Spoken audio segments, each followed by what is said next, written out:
ऐसे ही एक बार हमारे हृदय सम्राट, सभी गुरुमुखों के अंतर और बाहर रोम रोम में बसने वाले श्री पंचम पातशाही गुरु महाराज जी ने बेंगलोर में कृपा फरमाई।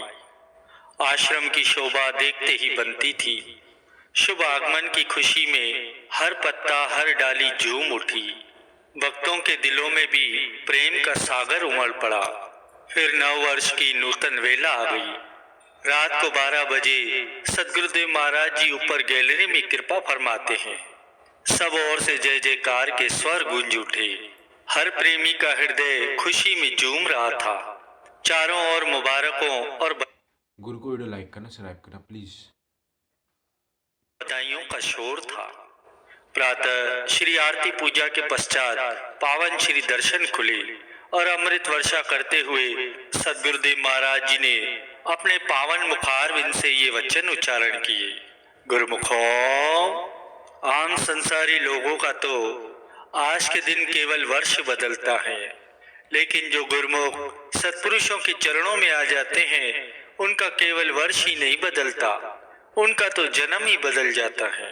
उनके जीवन में खुशियां ही खुशियां बरसने लगती हैं। उन्हें जीवन में भक्ति ही भक्ति मिलती है। उनकी लीव सच्चे नाम से जुड़ जाती है। जब तक मनुष्य संसार में होता है तब तक उसमें संसार की कामनाएं होती हैं। परम संत श्री कबीर साहिब जी अपने वचनों में फरमाते हैं, पहले ये मन काग था करता जीव घात, अब तो मन हंसा बया मोती चुगी चुगी खात। कि जो मन पहले विषयों के रस के सेवन में लीन होकर जीवन यूं ही व्यर्थ गवा रहा था, अब उस मन का भक्ति रूपी मोती ग्रहण करने का स्वभाव बन गया है। ये सब सत्संगति का ही फल है। वैसे तो मनुष्य जन्म का लक्ष्य ही केवल भक्ति करना है। श्वास श्वास में प्रभु नाम का सिमरन करना है। सभी वेद शास्त्र और ग्रंथों की वाणियां इस बात की साक्षी है। आज के युग में माया का ही जोर है, इसीलिए जीव अपना पूरा समय भजन सिमरन में नहीं लगा पाता। इसीलिए कुछ समय भजन बंदगी में लगाना अनिवार्य है। प्रेमियों, सत्पुरुष तो जगतारण का जिम्मा लेकर आते हैं। जो कोई भी उनके संपर्क में आता है वे उसे सही मार्ग प्रशस्त कर उनका कल्याण करते हैं। महापुरुष तो यही चाहते हैं कि गुरुमुखों का ये असली कार्य सिद्ध हो जाए। जो भी महापुरुषों की शरण में आ गए हैं, जिनको सत्पुरुषों की संगति मिल गई है, जिनको ऐसा सौभाग्यशाली अवसर मिल गया है, वो इस बात को अच्छी तरह समझ गए हैं कि मानुष्य जन्म को पाकर के उन्हें क्या करना चाहिए ताकि ये जन्म सकारत हो जाए, यूं ही अकारत न चला जाए। गुरुमुखों का एक एक पल एक एक श्वास कीमती बन जाता है। क्यों? कि वो एक एक श्वास में मालिक का नाम जपते हैं, जिससे उनको त्रिलोकी से बढ़कर संपत्ति हासिल होती है। और इसके विपरीत अगर मनुष्य जीवन भर दुनिया के कामों में ही लगा रहा, दुनिया के विचारों में ही लगा रहा, तो इसका मनुष्य जन्म अकारत चला जाएगा और अंत में हाथ पल्ले कुछ नहीं पड़ता।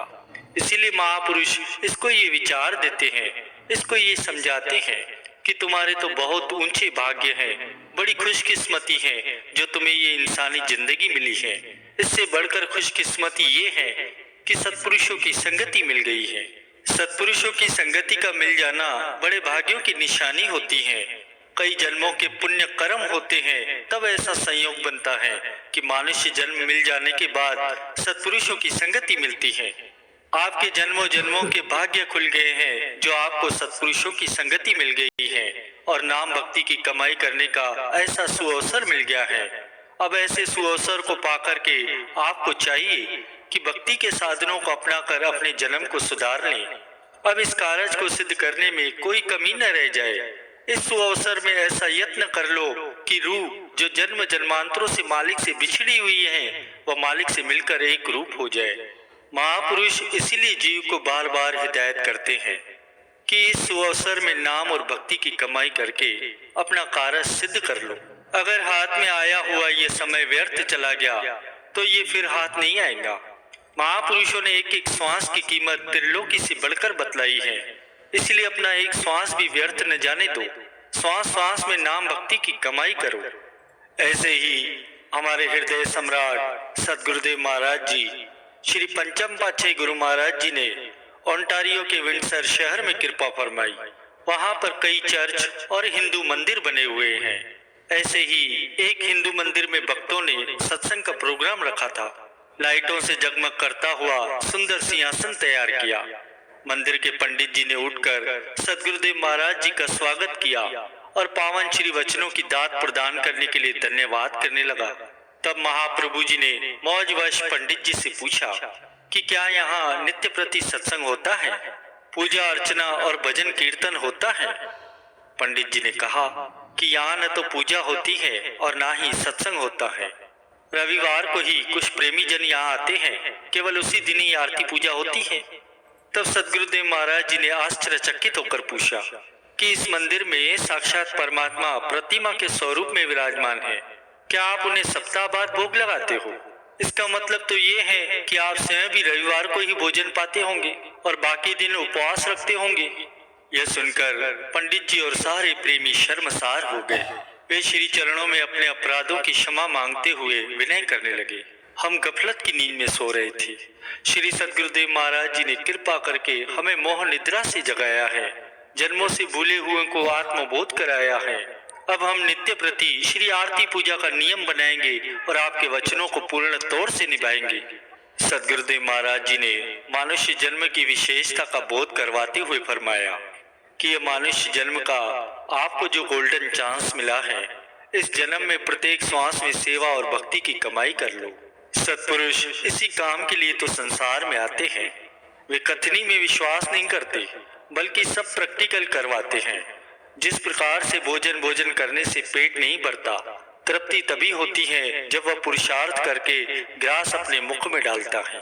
इसी प्रकार से श्री आनंदपुर की रचना महापुरुषों ने इसी के लिए रचाई है, ताकि आप पांचों नियमों श्री आरती पूजा, सेवा, सत्संग, भजन, सिमरन और दर्शन ध्यान की नित्य प्रति पालना कर सके।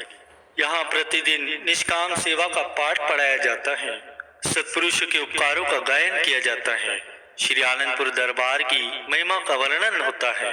जैसा कि संतों का कथन भी है कि सुख नाई रे श्री आनंदपुर बिना, श्री आरती पूजा सेवा सत्संग भजन कर निश्चित दिन मना।